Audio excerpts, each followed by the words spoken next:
நான் உங்கள் இறக்க ஜாய்லஸ் கிரிட்டிக்ஸ்ல இருந்து நாம இன்னைக்கு பார்க்க போற படத்தோட ரிவ்யூ என்னன்னு பாத்தீங்கன்னா கல்கி 2898 AD தாங்க.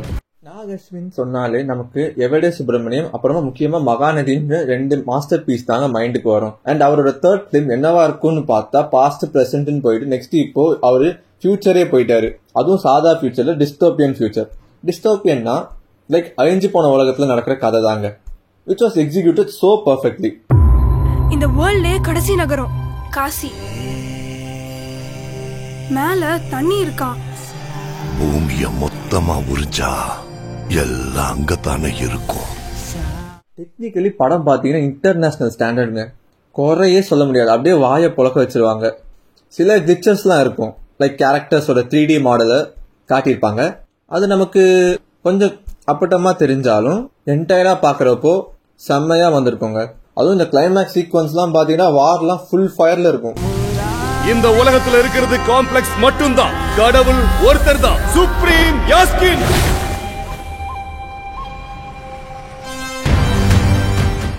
பிரபாஸ் பாத்தீங்கன்னா அவரோட போர்ஷன்ஸ் நல்லா ஆசமா கொடுத்திருப்பாரு. அதுவும் கேரக்டர் டெவலப்மெண்ட் பண்றேன்னு சில ஸ்லோ மோஷன் ஷாட்ஸ், அதுக்கப்புறமா ஹீரோன் காட்டிக்கிற மொமெண்ட்ஸ் எல்லாம் கொஞ்சம் ஜாஸ்தியா வச்சது நமக்கே பேஷன்ஸ் டெஸ்டிங்கா இருக்கும். But it was fine from his end.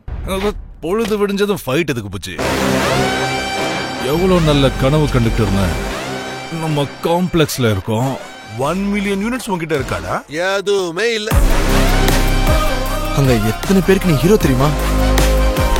பச்சனுக்கு ஆப்டான tailor made ரோலுங்க. சில பிளேஸ் எல்லாம் பாத்தீங்கன்னா நாம அவர் தான் மெயின் கேரக்டர் மாதிரியே இருக்கும். ஏன்னா என்டையர்லி அவரோட பெர்ஸ்பெக்டிவ்ல இருந்து தான் என்டையர் மூவி டிராவலே ஆகும். லைக் அவரோட டவுன்ஃபால்ல ஆரம்பிச்சு அதுக்கப்புறம் அவரோட ரீஎன்ட்ரி, பவர் அப் எல்லாமே செம்மையா இருக்குங்க. அதுவும் அவருக்கு வச்சிருக்க ஆக்ஷன் சீக்வன்ஸ் எல்லாம் பாத்தீங்கன்னா ரொம்ப பயங்கரமா இருக்கும். Is part was entirely awesome.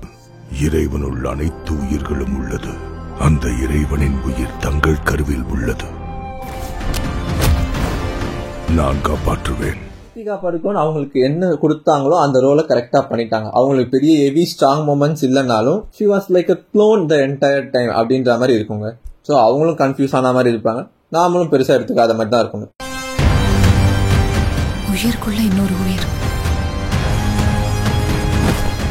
நீ ஈண்டெடுக்க போவது வெறும் உயிரை அல்ல, ஒரு சிருஷ்டியை. நான் காப்பாற்றுவேன். இதை எப்படியாவது தடுக்கணும். கமலஹாசனுக்கு 4-5 சீன் தாங்க வச்சிருப்பாங்க. ஆனாலும் he was like a wow. அதுவும் கேரக்டர் டெப்த குயிக்கா கொண்டு வர்றதுலயும் 4-5 ஷார்ட்லயே பாத்தீங்கன்னா நமக்கு வில்லனோட அந்த கோர் மோட்டிவ் வந்துட்டு நமக்கு சரியா காமிச்சிருப்பாங்க. Like creating a world from scratch. எல்லாமே ஆசமா இருக்குங்க. எத்தனை யுகமானாலும் எத்தனை வாய்ப்பு கொடுத்தாலும் மனுஷன் மாற தெரியாது. எத்தனை பேர் இங்க பலி ஆகணும்? பயப்படாது. புது பிரபஞ்சம் வந்துகிட்டு இருக்கு. அண்ட் வேர்ல்ட் பில்டிங்காக ஏகப்பட்ட கேரக்டர்ஸ் கேஸ்ட் பண்ணி வச்சிருக்காங்க.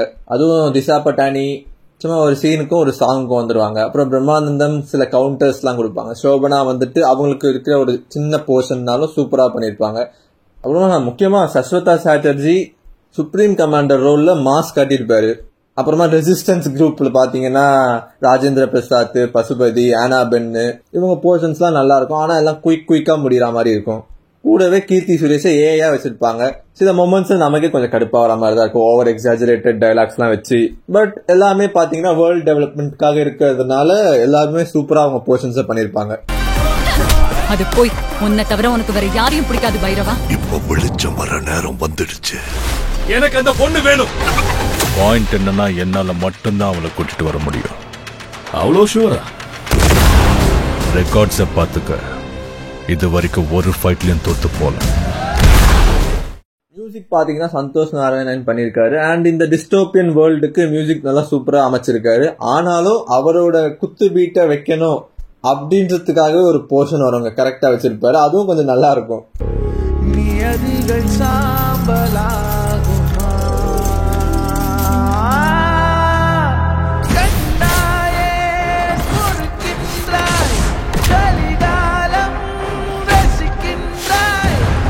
opening starts with the end of Mahabharata and visual settings கொஞ்சம் அப்பட்டமா தெரியும். பட் ஸ்டில் பார்க்க நல்லா இருக்குங்க. ஃபர்ஸ்ட் ஹாஃப் கொஞ்சம் நான் லீனியரா அங்கிட்டும் இங்கிட்டும் மூவ் ஆகிட்டே இருக்கும். சிலருக்கு செட் ஆகாது. But still how it goes நமக்கு பார்க்க வைக்கிற மாதிரி நம்மள உட்கார வச்சிடும். அண்ட் ஒரு பேங்கிங் இன்டர்வல் கொடுப்பாங்க. பட் செகண்ட் ஹாஃப் வந்தீங்கன்னா ஃபுல்லா பவர் பேக் விஷுவல்ஸ், அப்படியே ஃபாஸ்டா ஸ்கிரீன் பிளே ஓடும். விஷுவலாவும் சரி, கதையோட மூவிங்கும் சரி, ரொம்ப ஃபாஸ்டா இருக்கும். அண்ட் நமக்கு ரொம்ப நிறைய ஹாலிவுட் ரெஃபரன்ஸ் எல்லாம் கூட கண்ணுக்கு வந்து நிற்கும். அப்படியே லைக் மேட்ரிக்ஸ், டியூனு, அலிட்டா பேட்டில் ஏஞ்சல்னு. பட் அதெல்லாம் பரவாயில்லைங்க, அந்த சேம் லெவல் ஆஃப் எக்ஸிகியூஷனை இங்க கொண்டு வந்ததுக்கே பெரிய பாராட்டு. Bhairava, 5-star bounty. Let's go. Hi. High. உங்க யுத்தம் மறுபடியும் ஆரம்பிச்சிருச்சுன்னு நினைக்கிறேன். இதுலயும் தோக்க மாட்டேன்.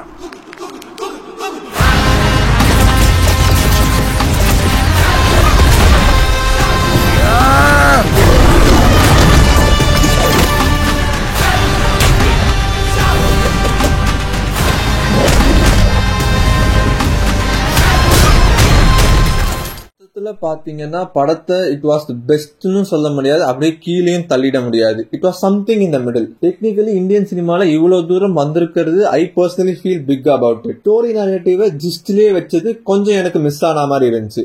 அதுவும் there were many cut shots. ஒரு சீன்ல இருந்து இன்னொரு சீனுக்கு ஆர்கானிக் டிரான்சிஷனா ஃபீல் ஆகாம அங்கங்க கட் பண்ணி நெக்ஸ்ட் சீனுக்கு மூவ் ஆனது நம்மள கொஞ்சம் மைண்ட் ஜம்ப் பண்ண வைக்கிற மாதிரி இருக்கு. அங்க என்ன நடக்குது, இங்க என்ன நடக்குது, அந்த மாதிரி. அது பாத்தீங்கன்னா அந்த படத்தோட ஒரு எசன்ஸ குறைக்கிற ஃபீல் தான். லைக் எவ்வளவு டெக்னிக்கலி ஸ்ட்ராங்கா இருந்தாலும் ஒரு பெரிய பவுண்டி ஒன் ஷாட் காம்ப்ளெக்ஸ் குள்ள போயிடும்.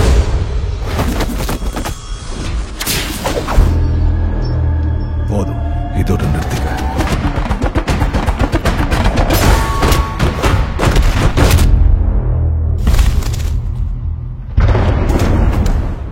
படத்துல ஒரு 5-6 கேமியோ இருக்குங்க. அதெல்லாம் பாத்தீங்கன்னா நமக்கே ஷாக் ஆயிருக்கும், எங்க இருந்துடா வந்தீங்க அப்படின்ற மாதிரி.